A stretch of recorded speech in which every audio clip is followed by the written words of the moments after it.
Welcome to 360 Tamil. இன்னைக்கு இந்த வீடியோல நம்ம எந்த படத்தோட எக்ஸ்பிளனேஷன் பத்தி பார்க்க போறோம்னா, தெலுங்குல இந்த வருஷம் வெளியான காஃபி வித் அ கில்லர் அப்படின்ற படத்தை பத்தி தான் பார்க்க போறோம். இது ஒரு சூப்பரான சஸ்பென்ஸ் த்ரில்லர் படம்னு சொல்லலாம். ஸ்டார்டிங்ல இருந்து எண்டிங் வரைக்கும் சூப்பரா கொண்டு போயிருப்பாங்க. முதல்ல இந்த படத்தோட பிளாட்டை பத்தி சொல்றேன். ஸ்டார்டிங் ஒரு கான்ட்ராக்ட் கில்லரை நமக்கு காட்டுறாங்க. ஒரு கஃபேக்கு தான் இந்த கில்லர் வந்திருக்காரு. இங்க இருக்க யாரையோ ஒருத்தர் தான் இவர் கொலை பண்றதுக்காக வந்திருக்காரு.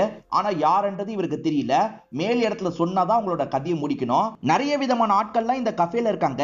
யாரை கொல்றதுன்னு தெரியாம இவர் கன்ஃபியூஸ் ஆகுறாரு. கடைசியில டார்கெட்டை கொன்னு முடிச்சாரா இல்ல மாட்டிக்கிட்டாரான்னு சொல்ற கதை தான் இந்த கதை. ரொம்ப சூப்பரா கொண்டு போயிருப்பாங்க.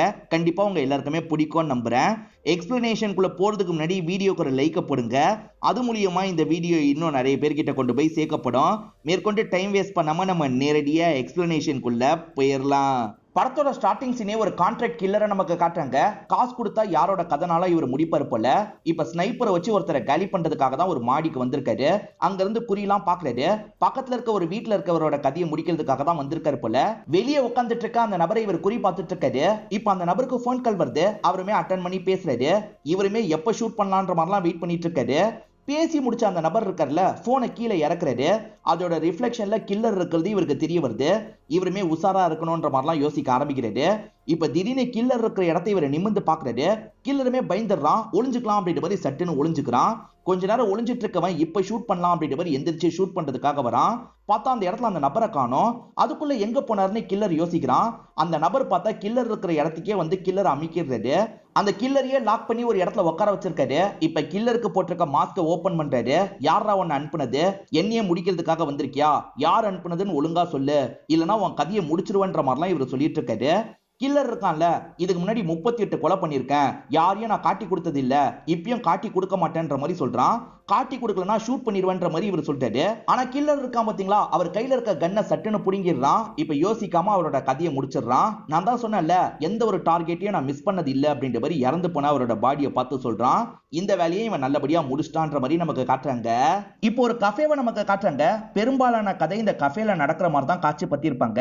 இந்த இடத்துக்கு மேனேஜரா ஒருத்தர் இருக்காரு. இவர் பொண்ணுங்க கிட்ட எப்ப பாரு போன்ல பேசிட்டு இருப்பாரு. கல்யாணம் ஆன நிறைய லேடிஸ் கூட எல்லாம் இவர் அஃபேர்ல இருந்துட்டு இருக்காரு.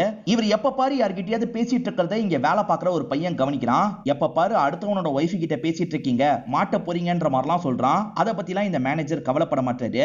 இப்ப பிரியான்னு ஒரு பொண்ணு இந்த இடத்துக்கு வந்திருக்காங்க. இவங்களை பொறுத்த வரைக்கும் இந்த கஃபேல உட்காந்து தான் இவங்களோட வேலையெல்லாம் பார்ப்பாங்க போல. இவங்களுக்கு விக்ரம்னு ஒரு ஃப்ரெண்டும் இருக்காரு.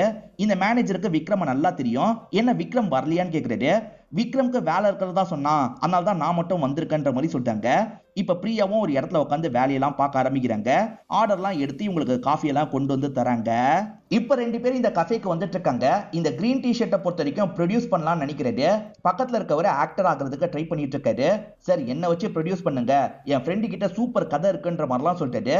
சரி அந்த ஃப்ரெண்டை கிளம்பி வர சொல்லுங்க, கதையை கேட்போன்ற மாதிரி ப்ரொடியூசர் சொல்றாரு. இப்ப ஆளு வந்து ஆர்டர்லாம் எடுத்துட்டு இங்க இருந்து போறாரு. இப்ப வேற ஒரு ரெண்டு பேரை நமக்கு காட்டுறாங்க. இவங்க ரெண்டு பேர் எந்த வேலைக்காக வந்திருக்காங்கன்னு தெரியல. யாரோ சிலருக்காக வெயிட் பண்ணிட்டு இருக்காங்க. அப்படியே கட் பண்ணி ரெண்டு பேரை நமக்கு காட்டுறாங்க. இவங்களை பொறுத்த வரைக்கும் லவ்வர்ஸா இருப்பாங்க. இல்ல பையன் பேரு விஷாலு, பொண்ணோட பேரு மோகினி அப்படின்றது. இவங்க ரெண்டு பேருமே லவ் பண்ணிட்டு இருக்கிறது அப்பாக்கு தெரிஞ்சிருச்சு போல. இதை நினைச்சு மோகினி ரொம்ப பயப்படுறாங்க. என்னோட அப்பா கேஸ்ட் கீஸ்ட் எல்லாம் ரொம்ப பாப்பாரு, எப்படி ஏத்துப்பாருன்னே தெரியலன்ற மாதிரிலாம் புலம்பிட்டு இருக்காங்க. கவலைப்படாத, எப்படியாவது பேசி சம்மதம் வாங்கலான்ற மாதிரி விஷால் சொல்றாரு. இதே இடத்துல ராஜுன்னு ஒருத்தர் உட்காந்துட்டு இருக்கிறத நமக்கு காட்டுறாங்க. இந்த ராஜு கிட்ட இருக்க இடத்த கம்மி ரேட்டுக்கு வாங்கணும்ன்ற மாதிரி ரெண்டு அரசியல்வாதிங்க நினைக்கிறாங்க. இப்ப பயங்கரமா மிரட்டி ஒழுங்கா சைனை போடுன்ற மாதிரிலாம் கேக்குறாங்க. இவர் அதெல்லாம் பண்ண மாட்டேன்ற மாதிரி சொல்லிட்டாரு. பண்ணலனா உயிரோட போக முடியாது அப்படின்ற மாதிரிலாம் மிரட்டிட்டு இருக்காங்க. இப்பதான் ஒரு ரைட்டர் இந்த இடத்துக்கு வரதை நமக்கு காட்டுறாங்க. ஆக்டர் சொல்லி தான் ரைட்டர் இந்த இடத்துக்கு வந்திருக்காரு. நீ வச்சிருக்க கதையை இந்த ப்ரொடியூசர் கிட்ட சொல்லுன்ற மாதிரிலாம் ஆக்டர் சொல்லிட்டு இருக்காரு. இப்ப வேற ஒருத்தரை காட்டுறாங்க.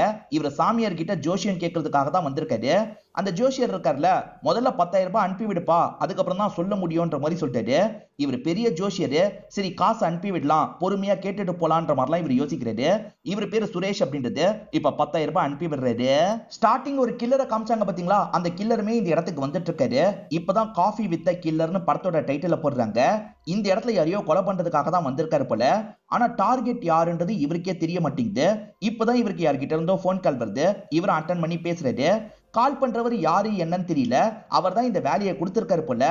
கஃபேல இருக்க ஒருத்தரை தான் நீ சாவடிக்க போற, ஆனா அது யாரு என்னன்னு எனக்கே இப்போ வரைக்கும் தெரியல, எனக்கு வேலை கொடுத்தவங்க சொல்லல, அவங்க எப்ப சொல்றாங்களோ அப்போ உன்கிட்ட நான் இந்த விஷயத்த சொல்றேன், நீ பக்காவா கதையை முடிச்சிரு அப்படின்ற மாதிரி சொல்லிட்டாரு. கதையெல்லாம் நான் முடிச்சிருவேன், சீக்கிரமா யாரை கொல்லணுன்றதை மட்டும் சொல்லுங்கன்ற மாதிரி கேட்கிறாரு. இப்ப மேனேஜரும் சமையல் கட்ட பார்வையிடுறதுக்காக வந்திருக்காரு. இங்க மூர்த்தின்னு ஒரு அண்ணன் தான் முக்கியமா சமையல் வேலையெல்லாம் பண்ணுவாரு. சமைக்கும் போது அவர் ஸ்மோக் பண்ணிட்டு இருக்காரு. அதனால அந்த சாப்பாடுல ஸ்மோக்கிங் ஸ்மெல் எல்லாம் வருது.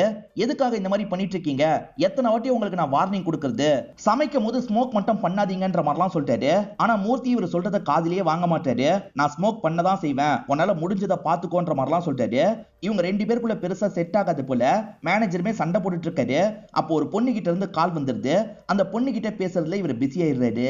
கில்லர் இருக்கார்ல, இங்க வேலை பாக்குறவங்க கிட்ட ரெஸ்ட் ரூம் எங்க இருக்குன்னு கேக்குறாரு. அவனுமே வழியை காமிச்சிடுறான். அப்ப தெரியாதனமா இவரோட பின்னாடி டச் பண்றான். அப்பதான் அவர் கன்னு வச்சிருக்கிறது இவனுக்கு தெரிய வருது. என்ன இந்த ஆளு கன்னு வச்சிருக்காரு அப்படின்ற மாதிரிலாம் இவன் ஷாக் ஆயிட்டு இருக்கான். இத பத்தி மேனேஜர் கிட்ட சொல்லலாம்னு நினைக்கிறான். ஆனா மேனேஜர் பொண்ணு கிட்ட பிஸியா பேசிட்டு இருக்காரு. இவன் சொல்றத கண்டுக்கவே மாட்டாரு. ரெஸ்ட் ரூம் யூஸ் பண்ணிட்டு கில்லர் இருக்காரு பாத்தீங்களா, திரும்பி அவரோட இடத்துக்கு வந்து உட்காந்துடுறாரு. இப்போ ஒரு நபர் இந்த இடத்துக்கு வரத நமக்கு காட்டுறாங்க. இவர் யாரு என்னன்னு தெரியல. இப்ப இவர் கரெக்டா கில்லர் இடத்துக்கு பக்கத்துல தான் உட்கார்றாரு.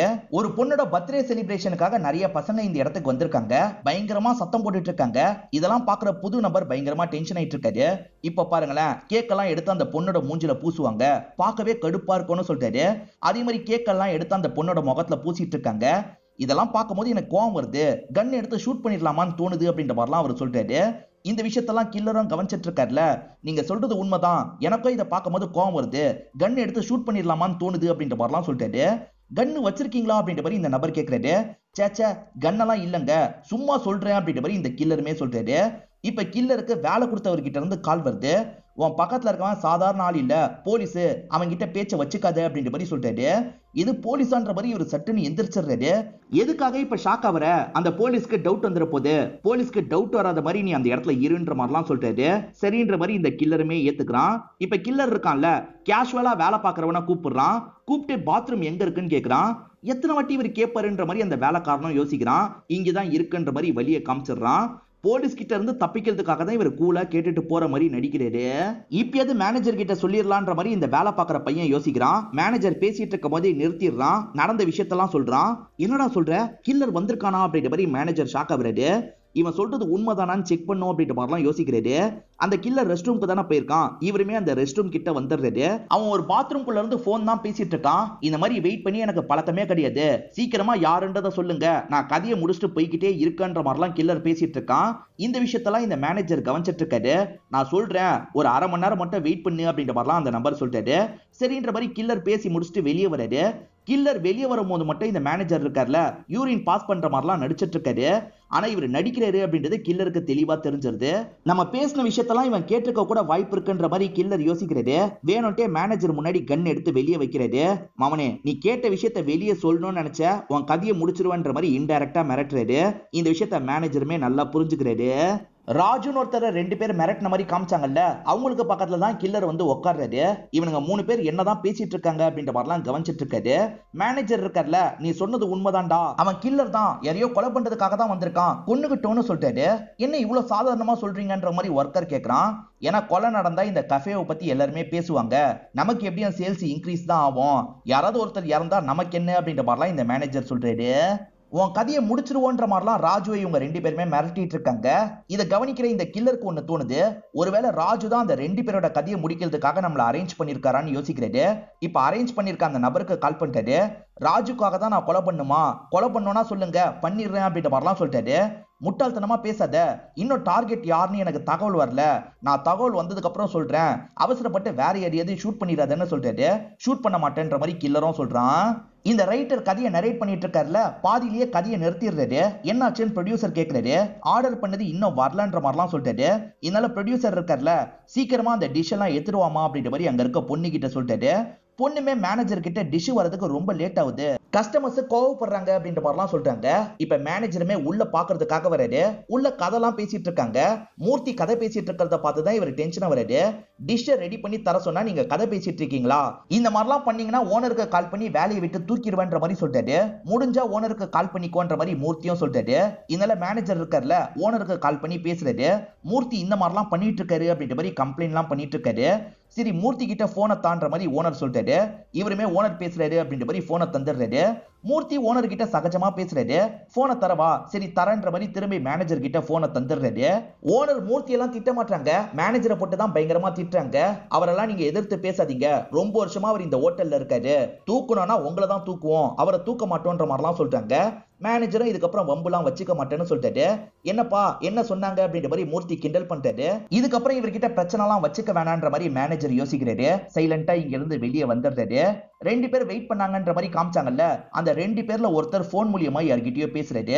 இப்ப போன்ல பேசின நபர் இருக்காருல்ல, கொஞ்ச நேரத்துல இந்த இடத்துக்கு வந்துடுறாரு. வந்தவர்கிட்ட ஒரு 20 ரூபா நோட் இருக்கு, அந்த நோட்டை தராரு. அந்த நோட்டை தந்தோன்னே இவங்களுமே வேற சில பொருள்லாம் எடுத்து தராங்க. இங்க அவாலா டீலிங் நடக்குதா என்னன்னு தெரியல. இந்த விஷயத்தெல்லாம் அந்த போலீஸ் குறுகுறுன்னு பார்த்துட்டு இருக்காரு. இப்பதான் புதுசா 2 பேர் இந்த இடத்துக்கு வராங்க. இவங்க ஹஸ்பண்ட் அண்ட் ஒய்ஃபா இருப்பாங்க. ஹஸ்பண்ட் பேரு ரமேஷ், ஒய்ஃபோட பேரு மீரா அப்படின்றது. மீரா ஹஸ்பண்டோட வந்துட்டு இருக்கிறத பார்த்து இந்த மேனேஜர் ஷாக் ஆயிடுறாரு. இப்ப சட்டுன்னு இங்க இருக்க ஒரு இடத்துல ஒளிஞ்சிடுறாரு. ஏன்னா மீராவோட ஹஸ்பண்டுக்கு அஃபேர் மேட்டர் தெரிஞ்சிருச்சு போல, அதனால தான் இந்த இடத்துக்கு வந்திருக்காரு அப்படின்ற மாதிரிலாம் மேனேஜர் நினைக்கிறாரு. ஆனா ஹஸ்பண்ட் ரொம்ப சாதாரணமா தான் இருக்காரு. இப்ப மீராவும் இந்த மேனேஜருக்கு மெசேஜ் அனுப்பி வச்சிருக்காங்க. என் ஹஸ்பண்ட் கேஷுவலா தான் கூட்டு வந்திருக்காரு, நீ ரிலாக்ஸா இருன்ற மாதிரி தான் அனுப்பியிருக்காங்க. அதுக்கப்புறம் தான் இவர் கொஞ்சம் ரிலாக்ஸ் ஆகுறாரு. இப்ப ஆர்டர் எடுக்கிறதுக்காக இந்த பையன் வந்துடுறான், ஆர்டர்லாம் எடுத்துக்கிறான். இந்த மாதிரி நிறைய பொண்ணுங்க கிட்ட பேசுறதுனால யாரோட ஹஸ்பண்டாலியாவது உங்களுக்கு பிரச்சனை வர வாய்ப்பு இருக்குன்ற மாதிரி வேலை பார்க்குற பையன் சொல்லியிருப்பான். மேனேஜர் அதை பெருசா எடுத்துக்க மாட்டாரு. இப்பதான் மேனேஜருக்கு லைட்டா பயம்லாம் வர ஆரம்பிக்குது. சுரேஷ்னு ஒருத்தர் ஜோசியம் பார்க்கறதுக்காக வந்திருக்கிறதா சொன்ன பாத்தீங்களா, அந்த ஜோசியர் இந்த மாதிரி பண்ணக்கூடாது அந்த மாதிரி பண்ணக்கூடாது நிறைய விஷயத்த சொல்லிட்டாரு. ஆக்சுவலா இவர் பிசினஸ் ஆரம்பிக்கணும்னு நினைச்சிருப்பாரு, அதெல்லாம் பண்ணக்கூடாதுன்ற மாதிரி தான் ஜோசியர் சொல்லிட்டு இருக்காரு. மீராவும் எதுக்காக இங்க கூட்டு வந்திருக்கீங்கன்னு கேக்குறாங்க. அவசரப்படாத நான் சொல்றேன்ற மாதிரிலாம் ரமேஷ் இந்த இடத்துல சொல்லிட்டு இருக்காரு. எக்ஸ்ட்ரா சுகர் எடுக்கிற மாதிரி மேனேஜர் கிட்ட போய் பேசலாம்னு நினைக்கிறாங்க. இப்ப மீராவும் எக்ஸ்ட்ரா சுகர் எடுக்கிறதுக்காக வந்துடுறாங்க. மேனேஜர் கிட்ட என்ன நடந்திருக்கு அப்படின்றதெல்லாம் சொல்ல ஆரம்பிக்கிறாங்க. நம்ம அஃபேர் மேட்டர் தெரிஞ்சிருச்சா என்னன்னு தெரியல, திடீர்னு இந்த இடத்துக்கு என்ன கூட்டு வந்திருக்காரு, நீ கொஞ்சம் கவனமாவே இருன்ற மாதிரிலாம் சொல்றாங்க. இது கவனமா இருக்கணுமான்ற மாதிரி மேனேஜர் இந்த இடத்துல ஷாக் ஆயிட்டு இருக்காரு. இப்ப மீரா திரும்பி இடத்துல போய் உட்காந்துடுறாங்க. மேனேஜர் பயந்துட்டு இருக்கும் போது வேலை பார்க்குற பையன் இருக்கான்ல, கில்லர் வந்திருக்கான், கில்லர் ஒருவேளை உங்களை கொலை பண்றதுக்காக கூட வந்திருக்கலாம், ரமேஷ் கூட அந்த கில்லரை பிளான் பண்ணிருக்கலாம்ல அப்படின்ற மாதிரிலாம் இவன் கேட்கிறான். ஒருவேளை கில்லர் நம்மள கொல்றதுக்காக தான் வந்திருக்கானான்னு யோசிக்கிறாரு. திரும்பி இடத்துக்கு வந்த மீரா இருக்காங்கல்ல, எதுக்காக என்ன கூட்டு வந்திருக்கீங்க, தயவு செஞ்சு சொல்லுங்கன்ற மாதிரிலாம் கேக்குறாங்க. அவசரப்படாத நேரம் வரும்போது நானே சொல்றேன்ற மாதிரிலாம் சொல்லிட்டாரு. இவங்களுக்கு ஒண்ணுமே புரிய மாட்டேங்குது. ஒருவேளை ஹஸ்பண்ட் கண்டுபிடிச்சிருப்பாரா அப்படின்ற மாதிரிலாம் பயந்துட்டு இருக்காங்க. இப்ப மேனேஜருக்கு பயம் வந்துருது. மேனேஜருக்கு விக்ரம்னு ஒரு ஃப்ரெண்ட் இருக்கிறதா சொன்ன பாத்தீங்களா, அதாவது பிரியாவோட ஃப்ரெண்டுன்ற மாதிரி சொன்னல, அந்த விக்ரம்க்கு கால் பண்ணிட்டாரு. மச்சான் இங்க ஒரு பிரச்சனை, என்னை காப்பாத்த கிளம்பி வான்ற மாதிரிலாம் சொல்லிட்டாரு. சரி வரன்ற மாதிரி அந்த விக்ரம்ன்ற ஃப்ரெண்டுமே ஏத்துக்கிறாரு. இந்த ப்ரொடியூசரை பொறுத்த வரைக்கும் 2 கடை வச்சிருக்க நபர் தான் திடீர்னு ப்ரொடியூஸ் பண்ணணும்னு நினைச்சிருக்காரு. ஏன் சார் திடீர்னு ப்ரொடியூஸ் பண்ணணும்னு நினைக்கிறீங்கன்ற மாதிரி கேட்குறாங்க. என் தம்பி முன்னாடி வாழ்ந்து காட்டணும், அதனால தான் இந்த மாதிரி முடிவு எடுத்திருக்கேன். என் தம்பி என்ன பொறாமையில கொல்றதுக்கே ட்ரை பண்றான், அதுல இருந்தும் நான் தப்பிக்கணும்ன்ற மாதிரிலாம் சொல்லிட்டு இருக்காரு. இந்த மாதிரிலாம் இவர் பேசிட்டு இருக்காருல்ல, இதெல்லாம் தள்ளி இருக்க கில்லர் கவனிக்கிறான். ஒருவேளை இவரை கொல்றதுக்காக தம்பி ஏற்பாடு பண்ணிருப்பானா அப்படின்ற மாதிரிலாம் யோசிக்க ஆரம்பிக்கிறான். விக்ரம்னு ஒருத்தர் போன்ல பேசினாரு பாத்தீங்களா, அவருமே இந்த இடத்துக்கு வந்துடுறாரு. வந்தவரு நேரா மேனேஜர் கிட்ட பேச ஆரம்பிக்கிறாரு. மேனேஜர் இருக்காருல, இவன் கில்லர் போல மச்சான், யாரையோ கொலை பண்றதுக்காக தான் வந்திருக்கான், ஒருவேளை டார்கெட் நானா இருப்பனான்ற மாதிரி பயமா இருக்குடா, காப்பாத்துன்ற மாதிரிலாம் கேட்கிறாரு. நான் பாத்துக்கிறேன்ற மாதிரி விக்ரம் சொல்லிட்டாரு. இப்ப கில்லர் இருக்கான் பாத்தீங்களா, ரெஸ்ட் ரூம்க்கு எந்திரிச்சு போறான். அவனை ஃபாலோ பண்ணி போகணுன்ற மாதிரி விக்ரமும் யோசிக்கிறாரு. இப்ப விக்ரமும் ஃபாலோ பண்ணி ரெஸ்ட் ரூம் கிட்ட வந்துடுறாரு. அவன் பேசுறதெல்லாம் ஒட்டி கேட்கிறாரு. எனக்கு வெயிட் பண்ணி பிரஷர் தான் ஏறிட்டு இருக்கு, சீக்கிரமா டார்கெட் யாருன்றத சொல்லுங்க, கதையை முடிச்சுட்டு போய்கிட்டே இருப்பன்ற மாதிரிலாம் கில்லர் சொல்றான். இந்த விஷயத்தெல்லாம் விக்ரம் கவனிச்சிடுறாரு. கண்டிப்பா இவன் கில்லர்னு விக்ரம்க்கு தெரிஞ்சிருது. அவன் வெளியே வரும்போது விக்ரம் இருக்கார்ல, கேஷுவலா பாத்ரூம் போற மாதிரி நடிக்கிறாரு. நீ சொல்றது உண்மைதான், அவன் யாரையோ கொலை பண்றதுக்காக தான் வந்திருக்கான்னு சொல்றாரு. மச்சான் என்ன கொலை பண்றதுக்காக வந்த மாதிரி தான்டா தெரியுது, என்ன காப்பாத்து அப்படின்ற மாதிரிலாம் மேனேஜர் கேட்கிறாரு. நான் பாத்துக்கிறேன்ற மாதிரி விக்ரமோ ஃப்ரெண்டு பிரியாவை பாக்குறதுக்காக வந்துடுறாரு. இவங்க 2 பேருக்குமே ஆக்டிங்லாம் நல்லா தெரியும். கில்லர் நடுவுல யார்கிட்டயோ பேசிட்டு இருக்கான் பாத்தீங்களா, அவன் என்ன பேசுறான்றது முதற்கொண்டு நம்ம கேட்கணும், அதுக்கு அவனோட போனை ஆக்ட் பண்ணணும்னு சொல்லிட்டாரு. சரி அதுக்கான வேலையை பார்க்கலான்ற மாதிரி இவங்க 2 பேருமே பண்ணிட்டு இருக்காங்க. மூர்த்திக்கு பக்கத்துல ஒருத்தர் வேலை பார்க்கறாரு பாத்தீங்களா, அவர்கிட்ட பேசுறதுக்காக தான் மேனேஜர் வந்திருக்காரு. இவர் மாட்டிட்டு இருக்க பிரச்சனையை பத்திலாம் அவர்கிட்ட சொல்லிட்டு இருக்காரு. அப்ப மூர்த்தி இருக்கார்ல, வேணும்ட்டே வெள்ளரிக்காவை பாதியா கட் பண்ணிடுறாரு. இந்த வெள்ளரிக்காய் நிலைமை தான் இன்னைக்கு உனக்கும் வரும் போலியன்ற மாதிரிலாம் மூர்த்தி கிண்டல் பண்றாரு. கொஞ்சம் வாயஸ்ட்டு கம்முன்றங்கன்ற மாதிரிலாம் மேனேஜர் திட்டிட்டு இங்கிருந்து வெளியே போயிடுறாரு. இப்ப கில்லர் இருக்கான் பாத்தீங்களா, திரும்பி அந்த நபருக்கு கால் பண்ணி பேசுறான். கில்லர் போனை எப்படியோ இவங்க ஆக்ட் பண்ணிடுறாங்க போல. அவன் என்ன பேசுறான் அப்படின்றத இவங்க ரெண்டு பேருமே கேட்டுட்டு இருக்காங்க. கில்லர் வேற ஒரு நபர்கிட்ட தான் பேசிட்டு இருக்கான்றது தெரிய வருது. அந்த நபர் மெயினான ஆள் இல்ல, அவர் மீடியமா இருந்துதான் இந்த விஷயத்த பண்ணிட்டு இருக்காருன்னு இவங்களுக்கு தெரிய வருது. அது யாருன்னு கண்டுபிடிக்கணும் அப்படின்ற மாதிரிலாம் யோசிக்கிறாங்க. அவர் ரொம்ப லாங்ல இல்ல, பக்கத்துல தான் இருக்காருன்னு தெரிய வருது. அவரை எப்படியாவது கண்டுபிடிக்கணும்ன்ற மாதிரி யோசிக்கிறாங்க. ஏற்கனவே ரெண்டு பேர் உட்காந்துட்டு இருந்தாங்க. அவங்கள பார்த்து ஒருத்தன் எதையோ வாங்கிட்டு போனான் பாத்தீங்களா, இப்ப புதுசா ஒருத்தர் வந்து அவங்க கிட்ட பேசிட்டு இருக்காரு. இது எல்லாத்தையும் இந்த போலீஸ் கவனிச்சிட்டு இருக்காரு. கொஞ்ச நேரம் பேசின நபர் இருக்கார்ல, இங்க இருந்து கிளம்பி போறாரு. இவரை ஃபாலோ பண்ணுன்ற மாதிரி போலீஸும் இங்க இருந்து கிளம்ப ஆரம்பிக்கிறாரு. அப்பா, போலீஸ் கிளம்பிட்டான், இதுக்கப்புறம் நிம்மதியா இருக்கலான்ற மாதிரி இந்த கில்லர் யோசிச்சுட்டு இருக்காரு. ஆக்சுவலா மீரா இருக்காங்க பாத்தீங்களா, இந்த கில்லரை கவனிக்கிறாங்க. செடியூஸ் பண்ற மாதிரிலாம் பார்த்துட்டு இருக்காங்க. இவன் என்ன இப்படி பார்த்துட்டு இருக்கா அப்படின்ற மாதிரி கில்லர் யோசிக்கிறாரு. இப்ப கில்லருமே பதிலுக்கு சிக்னல்லாம் கொடுக்கிறாரு. இந்த எல்லா விஷயத்தையும் மேனேஜரும் அந்த வேலை பார்க்குற பையனும் கவனிக்கிறாங்க. எப்படியோ இன்னைக்கு உங்க கதை முடிஞ்சிரும்ன்ற மாதிரி முடிவு எடுத்துட்டாங்க, அதனால தான் வேற ஒருத்தனை கரெக்ட் பண்ணிட்டு இருக்காங்கன்ற மாதிரி சொல்றான். நீ வேற சும்மாறான்ற மாதிரி மேனேஜர் திட்டிட்டு இருக்காரு. இப்போ ஒரு மினிஸ்டர் சப்போர்ட்டோட இந்த இடத்துக்கு வந்திருக்காரு.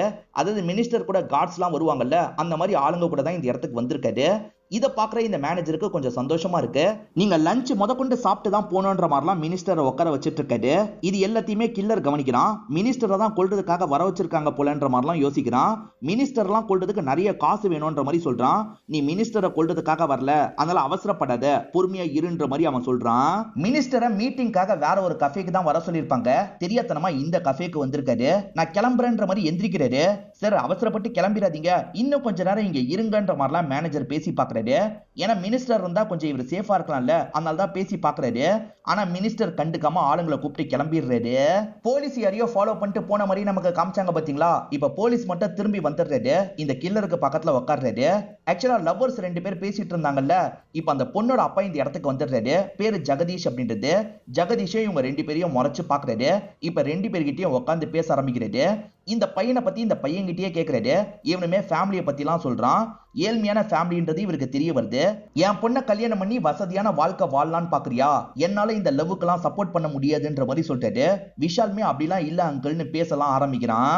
ஏற்கனவே ஒருத்தன் போகும்போது போலீஸ் பின்னாடியே போனார் பாத்தீங்களா, அவன் தான் ஒரு பாயை கூட்டு வந்திருக்கான். இப்ப போலீஸ்க்கு வேலை பார்க்கறதுக்காக தான் இந்த இடத்துக்கு வந்திருக்கான் போல. இப்ப பேக் எல்லாம் வச்சு பேசிட்டு இருக்காங்க. அப்ப இந்த போலீஸும் இந்த இடத்துக்கு வந்துடுறாரு. அவளா பிசினஸ் தானே பண்ணிட்டு இருக்கீங்க, எனக்கு தெரிஞ்சிருச்சு, உங்களை அமுக்கிறதுக்காக தான் இந்த பிளானை போட்டேன்ற மாதிரி சொல்றாரு. இவங்கெல்லாம் இந்த டீம்ல சின்ன சின்ன ஆளுங்களா தான் இருப்பாங்க. உங்க டீம்ல பெரிய பெரிய ஆளுங்க இருக்காங்கல்ல, அது யாருன்றதை ஒழுங்கா சொல்லுங்க, அப்பதான் இங்க இருந்து நீங்க போக முடியும்ன்ற மாதிரிலாம் இவங்களை மிரட்டிட்டு இருக்காரு. ஆக்சுவலா இந்த கில்லர் கிட்ட வேற ஒரு நபர் பேசிட்டு இருக்காருல, அவர் ரொம்ப லாங்லலாம் இல்ல, பக்கத்துல தான் எங்கேயோ இருக்காருன்னு தெரிய வருது. அவர் யாரு என்னன்னு கண்டுபிடிக்கணும்ன்ற மாதிரி இவங்க யோசிக்கிறாங்க. கடைக்கு பக்கத்துல தானே சிக்னல் காட்டுது, அந்த இடத்துக்கு போலான்ற மாதிரி இவங்க ரெண்டு பேருமே வெளியெல்லாம் போயிட்டு இருக்காங்க. இப்பதான் காஃபி கப்பை விளம்பரம் பண்றதுக்காக 3 பேர் வந்திருக்காங்க. இந்த டைம் வருவோன்ற மாதிரி ஏற்கனவே சொல்லி வச்சிருப்பாங்க போல. இப்ப 3 பேருமே சேர்ந்த மாதிரி காஃபி கப்பை விளம்பரப்படுத்துறாங்க. எல்லாருக்குமே ஒன்னொன்னு தர போறோன்ற மாதிரிலாம் தர ஆரம்பிக்கிறாங்க. இப்ப கில்லருக்கு போன் கால் வருது. அந்த நபர் இருக்கார்ல, இந்த கப்பு ஒருத்தனுக்கு மட்டும் போகாது, அவனை தான் நீ கொல்லணும், நீ அவனோட கதையை முடிச்சிரு அப்படின்ற மாதிரிலாம் அவர் சொல்றாரு. கப்பை எல்லாருக்குமே ஒன்னொன்னா தந்துட்டு இருக்காங்கன்னு சொன்ன பாத்தீங்களா, இப்ப கில்லருக்கே தந்துடுறாங்க. கில்லரும் யாருக்கு தராம இருக்காங்க, அவன் தான் நம்ம டார்கெட், கதையை முடிக்கணும் அப்படின்ற மாதிரிலாம் யோசிக்கிறாரு. இப்ப எல்லாரையும் நல்லா கவனிச்சிட்டு இருக்காரு. ஆளுங்க எல்லாருக்குமே கப்பெல்லாம் தந்துட்டு இருக்காங்க. ஒரு ஸ்டேஜ்ல மேனேஜருக்கும் கப்பை தரதுக்காக வராங்க. ஆனா மேனேஜர் இதெல்லாம் எனக்கு வேணான்னு சொல்றாரு. இவர் கப்பை வாங்கலன்னா இவரோட கதையை முடிக்க வாய்ப்பு இருக்குல்ல. இந்த விஷயத்த பாக்குற விக்ரம் ஷாக் ஆயிடுறாரு. இப்ப வேகமா அந்த இடத்துக்கு வந்துடுறாரு. இவருக்கும் கொடுங்கன்ற மாதிரிலாம் மேனேஜர் ஃப்ரெண்டுக்கு வாங்கி தராரு. இந்த கப்பை கையிலேயே வச்சுக்கோன்ற மாதிரிலாம் தராரு. கப்பை தந்துட்டு இருக்க பொண்ணு இருக்காங்கல்ல, ப்ரொடியூசர் கிட்டயும் ஆக்டர் கிட்டயும் வந்து கப்பை தராங்க. ஆனா அங்க இருக்க ரைட்டர் கிட்ட தராம போயிடுறாங்க. ஏன்னா நமக்கு தராம போயிட்டாங்க, நம்ம வெக்கத்தை விட்டு கேட்டலாமா அப்படின்ற மாதிரி கேட்கறதுக்கெல்லாம் யோசிச்சுட்டு இருக்காரு. அந்த ரைட்டர் கிட்ட தான் தரல, அவன் தான் நம்ம டார்கெட் போலன்னு யோசிக்கிறாரு. இப்ப ஷூட் பண்றதுக்காக கன் எடுக்கிறாரு. அதுக்குள்ள அந்த பொண்ணு திரும்பி வந்துடுறாங்க. அவருக்குமே கப்பை தந்துடுறாங்க. ஏன்னா எல்லாருக்குமே கப்பை தந்துட்டாங்கன்னு இவர் யோசிக்கிறாரு. எல்லாருக்குமே கப்பு போயிருச்சுன்ற மாதிரிலாம் அவங்க கிட்ட சொல்லிட்டாரு. நீ அலர்ட்டா இருக்கியான்னு பாக்குறதுக்காக சும்மா தான் இப்படி பண்ணன்ற மாதிரி அவர் சொல்லிட்டாரு. கில்லர் பயங்கரமா டென்ஷன் ஆயிடுறான். நான் எப்பவுமே அலர்ட்டா தான் இருப்பேன், சீக்கிரமா டார்கெட் யாருன்னு சொல்லு, கதையை முடிச்சுட்டு கிளம்பணும் அப்படின்ற மாதிரிலாம் சொல்லிட்டு இருக்கான். இவங்க ரெண்டு பேருமே அவன் யாருன்ற மாதிரிலாம் தேடிட்டு இருக்காங்க. இப்ப மீரா லைட்டா கோவப்படுறாங்க. எவ்வளவு நேரம் இந்த இடத்துல உட்கார வச்சிட்டு இருப்பீங்க, என்ன விஷயம் சொல்லுங்கன்ற மாதிரிலாம் கேக்குறாங்க. அதுக்கு ரமேஷ் இருக்கார்ல, ஒரு 5 நிமிஷம் மட்டும் வெயிட் பண்ணு, நான் சொல்றேன்ற மாதிரி சொல்லிட்டாரு. மேனேஜரும் என்னதான் உன்னோட ஹஸ்பண்ட் சொல்றாரு அப்படின்ற மாதிரி பார்வையிலேயே கேக்குறாரு. 5 நிமிஷம் வெயிட் பண்ணுங்க அப்படின்ற மாதிரி இவங்களுமே சிக்னல்ல சொல்றாங்க. 5 நிமிஷம் வெயிட் பண்ணுமா அப்படின்ற மாதிரி இவருமே அங்க இருக்க கிளாக்க பாக்குறாரு. அடுத்த 5 நிமிஷம் வெயிட் பண்ணலான்ற மாதிரி வெயிட் பண்ணிட்டு இருக்காரு. கில்லர் கிட்ட பேசிட்டு இருக்க நபர் இருக்கான் பாத்தீங்களா, அடுத்த 5 நிமிஷம் மட்டும் வெயிட் பண்ணு, யார கொல்லணும்னு சொல்றேன் அப்படின்ற மாதிரிலாம் சொல்றான். ஆக்சுவலா அவாலா டீலிங்லாம் பண்ணாங்க பாத்தீங்களா, அவங்க கிட்ட போலீஸ் பேசுறாரு. உங்களுக்கு 5 நிமிஷம் தான் டைம், யார் சொல்லி பண்றீங்க, ஒழுங்கா ஒத்துக்கோங்க அப்படின்ற மாதிரிலாம் கேட்டுட்டு இருக்காரு. விஷாலு எவ்வளவோ பேசி பாக்குறான், அப்பா ஏத்துக்க மாட்டாரு. உனக்கு 5 நிமிஷம் தான் டைம், நான் கோவப்படுறதுக்குள்ள இங்க இருந்து எந்திரிச்சு கிளம்பிரு அப்படின்ற மாதிரிலாம் திட்டிட்டு இருக்காரு. இப்ப ராஜுவை மிரட்டிட்டு இருக்க 2 ரவுடிங்களை நமக்கு காட்டுறாங்க. உனக்கு 5 நிமிஷம் தான் டைம், அதுக்குள்ள இந்த பத்திரத்துல சைன போடணும், அப்படி இல்லைன்னு வச்சுக்கோ கதையை முடிச்சிருவோன்ற மாதிரிலாம் மிரட்டிட்டு இருக்காங்க. இந்த ரைட்டர் நரேட் பண்ணிடுறாரு. எப்படி இருக்குன்னு கேக்குறாரு. ஒரு 5 நிமிஷம் பொறுங்க, படம் பண்றோமா இல்லையான்றத சொல்றேன்ற மாதிரி சொல்றாரு. இவங்களுமே வெயிட் பண்ண ஆரம்பிக்கிறாங்க. சொல்லிட்டு இருக்க ஜோஷியர் திடீர்னு நிறுத்திடுறாரு. சுரேஷும் என்னாச்சுன்னு கேக்குறாரு. அடுத்த 5 நிமிஷத்துல உன்னோட உயிர் போற வாய்ப்பு கூட இருக்கு, அதனால கொஞ்ச நேரம் அமைதியா இருன்ற மாதிரிலாம் ஜோஷியர் சொல்றாரு. டைம் முடிய போற நிலைமையில கூட விஷால் போகாம சாஞ்ச மாதிரி உட்காந்துருக்காரு. இத பாக்குற ஜெகதீஷ்க்கு கோவம் வருது. இப்ப கோவமா இவர்கிட்ட பேசலாம் ஆரம்பிக்கிறாரு. அப்படியே கட் பண்ணி கில்லரை காட்டுறாங்க. கில்லருக்கு மெசேஜ் வந்திருக்கு. எல்லோ ஷர்ட்ல ஒருத்தன் ஓடி வருவான், அவன் தான் உன்னோட டார்கெட் அப்படின்ற மாதிரி தான் வந்திருக்கு. விஷால் சொல்றதை கேட்க மாட்டார்ல, அதனால ஜெகதீஷும் பொண்ணை கூப்பிட்டு போலான்ற மாதிரி பொண்ணோட கையை பிடிச்சி இங்க இருந்து கூட்டு போக பாக்குறாரு. அப்பன்னு பார்த்து எல்லோ ஷர்ட் போட்டு ஒருத்தன் ஓடி வந்துட்டு இருக்கான். இந்த கில்லர் கன் எடுக்கிறான். இத பாக்குற இந்த விஷால் இருக்கார்ல, எப்படியாவது ஜெகதீஷை காப்பாத்தணும் அப்படின்ற மாதிரி காப்பாத்துறாரு. ஜெகதீஷ் மேல புல்லட் படாம அந்த எல்லோ ஷர்ட் மேலதான் புல்லட் படுது. அந்த எல்லோ ஷர்ட் போட்டவர் அதே இடத்துல இறந்துடுறாரு. பரவாயில்ல, கொலை பண்ணிட்டோம் அப்படின்ற மாதிரி கில்லர் யோசிக்கிறான். இப்ப போலீஸ் இருக்கார்ல, கண்ணை கீழே போடுன்ற மாதிரி சொல்லிட்டாரு. நீ கண்ணை கீழே போடு, இல்லனா இங்க இருக்க உங்களை ஷூட் பண்ணிடுவேன்ற மாதிரி கில்லர் மிரட்டுறான். அதனால போலீஸ் கண்ணை கீழே போடுறாரு. வேலை முடிஞ்சதா கால் பண்ணி சொல்லலான்னு கில்லர் நினைக்கிறான். ஆனா அந்த போன் இருக்கு பாத்தீங்களா, எல்லோ ஷர்ட் போட்டவருக்கு தான் வந்துட்டு இருக்கு. என்ன இவருக்கு வந்துட்டு இருக்கு அப்படின்ற மாதிரி கில்லரும் பொறுமையா பக்கத்துல வந்துட்டு இருக்கான். பார்த்தா இவன் கால் பண்றது கண்டிப்பா அவருக்கு தான் வருதுன்றது தெரிஞ்சிருது. அப்ப நம்ம கிட்ட பேசினது இவர் தானா அப்படின்ற மாதிரிலாம் கில்லர் யோசிச்சுட்டு இருக்கான். இப்ப கில்லர் கொஞ்சம் கவனக்குறைவோட இருக்கான் பாத்தீங்களா, இதுதான் நமக்கான டைம்ன்ற மாதிரி போலீஸ் சட்டுன்னு கன் எடுத்து இவனை லாக் பண்ணிடுறாரு. இப்பதான் கொஞ்ச நேரத்துக்கு முன்னாடி என்ன நடந்தது அப்படின்றத நமக்கு காட்டுறாங்க. கில்லர் கிட்ட பேசுறது யாருன்னு கண்டுபிடிக்கணும்னு விக்ரம் நினைச்சாரு பாத்தீங்களா, அவன் பக்கத்துல தான் கார்ல உட்காந்துட்டு இருக்கிறது உங்களுக்கு தெரிய வருது. அவனுமே 5 நிமிஷத்துல யார கொல்லணும்ன்றத சொல்றேன்ற மாதிரி பேசிட்டு இருக்கான். அப்ப இந்த பொண்ணு பிரச்சனை பண்றாங்க. நீ என்ன தப்பா போட்டோ எடுத்தல, போனை காட்டுன்ற மாதிரிலாம் கேக்குறாங்க. நான் அப்படிலாம் போட்டோ எடுக்கலன்ற மாதிரி அவர் சொல்றாரு. வண்டியை விட்டு முதல்ல கீழே இறங்குன்ற மாதிரி விக்ரமா அவனை போட்டு அடிக்க ஆரம்பிக்கிறாரு. அதே சமயம் பிரியா போனை புடிங்கிடுறாங்க. பிரியா இருக்காங்கல்ல, கில்லர் நம்பருக்கு மெசேஜ் அனுப்புறாங்க. எல்லோ ஷர்ட்டோட ஒருத்தன் ஓடி வருவான், அவன் தான் டார்கெட்ன்ற மாதிரி தான் அனுப்புறாங்க. இங்க இருக்கிற விக்ரம் இருக்கார்ல, இவனை போட்டு பயங்கரமா அடிக்கிறாரு. என் மேலேயே கைய வச்சிட்டல, என் ஆள் ஒருத்தன் உள்ளதான் இருக்கான், அவனை கூட்டு வரேன் அப்படின்ற மாதிரி வேகமா உள்ள நோக்கி ஓட ஆரம்பிக்கிறாரு. ஓட வைக்கிறதுக்காக தான் விக்ரம் இப்படி பண்ணிருப்பாரு.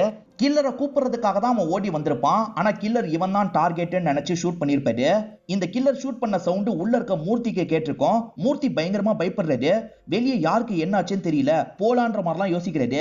ஆனா உள்ள இருக்க ஆளுங்க இருக்காங்கல்ல, என்ன பிரச்சனைன்னு தெரியல, நம்ம போக வேணாம், நீங்க இங்கேயே இருங்கன்ற மாதிரிலாம் கண்ட்ரோல் பண்றாங்க. ஆக்சுவலா ஜெகதீஷ் மேல புல்லட் படுற மாதிரி தான் வந்திருக்கும். விஷால் தான் உள்ள புந்து காப்பாத்திருப்பாரு. இதனால ஜெகதீஷ்க்கு விஷால பிடிக்க ஆரம்பிச்சிருது. என் பொண்ணை உனக்கே கட்டி வைக்கிறேன்னு சொல்லிட்டாரு. ஷூட் பண்ண சவுண்ட் கேட்டோன்னே மேனேஜர் பயங்கரமா பயந்துருப்பாரு. நான் பொண்ணுங்க கிட்ட பேசுறதை இதுக்கப்புறம் பண்ண மாட்டேன், ஏன்னா இன்னைக்கு நான் தப்புச்சிட்டாலும் என்னைக்காவது மாட்ட வாய்ப்பு இருக்கு, நான் பண்ண தப்பு எனக்கு புரிஞ்சிருச்சு அப்படின்ற மாதிரிலாம் ஆளுங்க கிட்ட சொல்றாரு. கன்ஷாட் சவுண்ட் கேட்டோன்னா ராஜுவை மிரட்டிட்டு இருந்த 2 பேருமே பயந்த மாதிரி ஒளிஞ்சிட்டு இருக்காங்க. ராஜுவே இவங்களை கிண்டல் பண்றாரு. நீங்க இந்த மாதிரி எத்தனை பேரை மிரட்டி இருப்பீங்க, அவங்க எப்படிலாம் பயந்துருப்பாங்க, அதை நினைச்சு எவ்வளவு கஷ்டப்பட்டிருப்பாங்க, இப்பயாவது உங்களுக்கு புரியுதா அப்படின்ற மாதிரிலாம் இவங்க 2 பேரை திட்டிட்டு இருக்காரு. கன்ஷாட் சவுண்ட் கேட்டோன்னா சுரேஷும் ஜோஷியரும் ஒளிஞ்சுக்கிறாங்க. எனக்கு தானே ஆபத்து வர வாய்ப்பு இருக்கு, நீங்க ஏன் ஒளிஞ்சுக்கிறீங்கன்ற மாதிரி சுரேஷ் கேட்கிறாரு. ஒருவேளை என் மேல பட்டுட்டா அதனால தான் அப்படின்ற மாதிரி அந்த ஜோஷியர் சொல்றாரு. அப்போ உங்களுக்கு ஆபத்து வருமா இல்லையான்றத கூட உங்களுக்கு கண்டுபிடிக்க தெரியாதா, உங்களை நம்பி வேற ஜோசியம் பாக்குறதுக்காக வந்தேன் பாருங்க, என்ன சொல்லணும் அப்படின்ற மாதிரி புலம்புறாரு. கன்ஷாட் சவுண்ட் கேட்டோன்னா ரமேஷும் மீராவும் ஒளிஞ்சிருப்பாங்க. இப்ப ரமேஷ்க்கு போன் கால் வருது. இவருமே போன்ல பேசி முடிக்கிறாரு. ஆக்சுவலா ஹஸ்பண்ட் கிஃப்டே பண்ண மாட்டாரு, நமக்கு டைமே ஸ்பெண்ட் பண்ண மாட்டாரு அப்படின்ற மாதிரி தான் மீராக்கு அஃபேர்லாம் உண்டாயிருக்கும். ரமேஷ் இது வரைக்கும் நிறைய காசை சேவ் பண்ணி ஒரு பெரிய வீடு தான் இவங்களுக்காக வாங்கியிருக்காரு. இதை பத்திலாம் சொல்றாரு. இதை கேட்கிற ஒய்ஃப் பயங்கரமா சந்தோஷப்படுறாங்க. இதுக்கப்புறம் ஹஸ்பண்டை சீட் பண்றதை பத்தி நம்ம யோசிக்கவே கூடாதுன்னு நினைக்கிறாங்க. போலீஸ் இருக்காரு பாத்தீங்களா, இந்த கில்லரை இந்த இடத்துல வச்சு லாக் பண்ணிடுறாரு. குறிப்பா இவர் அவாலா பிசினஸ் பண்றவங்கள பிடிக்கிறதுக்காக தானே வந்தாரு. இவங்க எல்லாரையும் அரெஸ்ட் பண்ணி கூட்டு போயிடுறாரு. இப்பதான் மூர்த்தி இருக்க ரூம்குள்ள மேனேஜர் வராரு. மூர்த்தியும் மேனேஜரை பார்த்து சந்தோஷப்படுறாரு. உனக்கு ஏதோ ஆயிருக்குமோன்னு பயந்துட்டேன், ஒன்னும் ஆவல அப்படின்ற மாதிரி கேட்கிறாரு. எனக்கு எதுவுமே ஆவலன்ற மாதிரி மேனேஜர் சொல்லிட்டாரு. இவங்களுக்குள்ள சும்மா தான் சண்டை நடக்கும். ஆனா இவங்க ரெண்டு பேருமே ஒருத்தர் மேல ஒருத்தர் பாசமா இருப்பாங்க. இப்ப கட்டிலாம் புடிச்சுக்கிறாங்க. இப்ப ரைட்டர் இருக்கார்ல, நான் சொன்ன கதை உங்களுக்கு ஓகேவான்ற மாதிரி கேக்குறாரு. நீ சொன்ன கதை எனக்கு ஓகே இல்ல, இங்க ஒரு விஷயம் நடந்தது பத்தியா, இத கதையா நீ மாத்து, ஸ்கிரீன் பிளே ஆம நான் அந்த படத்தை ப்ரொடியூஸ் பண்றேன் அப்படின்ற மாதிரி சொல்லிட்டாரு. சரின்ற மாதிரி இவங்க ரெண்டு பேருமே இந்த இடத்துல ஏத்துக்கிறாங்க. மறுநாள் போலீஸ் இருக்கார்ல, அங்க இருக்க எல்லாரையும் தனித்தனியா விசாரணை பண்றாரு. விக்ரம் தான் கண்டுபிடிக்கிறதுக்கு ஹெல்ப் பண்ணிருக்காரு அப்படின்றது போலீஸ்க்கு தெரிய வருது. விக்ரம், உங்களுக்கு வேற ஒரு விஷயம் தெரியுமா, டார்கெட்டே நீங்க தான். ஆக்சுவலா கில்லர் உங்களை கொல்றதுக்காக தான் அந்த இடத்துக்கு வந்திருக்கான்னு சொல்றாரு. ஆக்சுவலா எல்லோ ஷர்ட் போட்டு ஒருத்தர் வந்தாரு பாத்தீங்களா, அவர் விக்ரமோட பேரை கடைசியில சொல்லலாம் நினைச்சிருப்பாரு. அதுக்குள்ளதான் அவர் இறந்து போயிருப்பாரு. ஆனா அவர்கிட்ட யாரு வேலையை கொடுத்தது அப்படின்றது தெரியல. இப்ப விக்ரம் இந்த விஷயத்தெல்லாம் பிரியா கிட்ட சொல்லிட்டு இருக்காரு. எது நீதான் டார்கெட்டேவா அப்படின்ற மாதிரி பிரியா ஷாக் ஆகுறாங்க. அந்த எல்லோ ஷர்ட் போட்டவங்க கிட்ட யாரு வேலை கொடுத்திருப்பா அப்படின்ற மாதிரிலாம் கேக்குறாங்க. அதை கண்டுபிடிக்கிறது தான் இதுக்கப்புறம் நம்ம ரெண்டு பேரோட வேலைன்ற மாதிரி இவர் சொல்றாரு. இப்ப அடுத்த பாட்டுக்கு லீடு கொடுக்குற மாதிரி காமிச்சு நமக்கு படத்தை முடிச்சிடுறாங்க. இந்த படத்துல வந்த ட்விஸ்ட் அண்ட் டர்ன்ஸ் கண்டிப்பா உங்களுக்கு பிடிச்சிருக்கும் நம்புறேன். இந்த வீடியோ உங்களுக்கு பிடிச்சிருந்ததுன்னா லைக் பண்ணுங்க, கமெண்ட் பண்ணுங்க, மறக்காம 360 தமிழ் சேனலை சப்ஸ்கிரைப் பண்ணுங்க. தொடர்ச்சியா இந்த மாதிரி வீடியோக்கள் வந்துகிட்டே தான் இருக்கும்.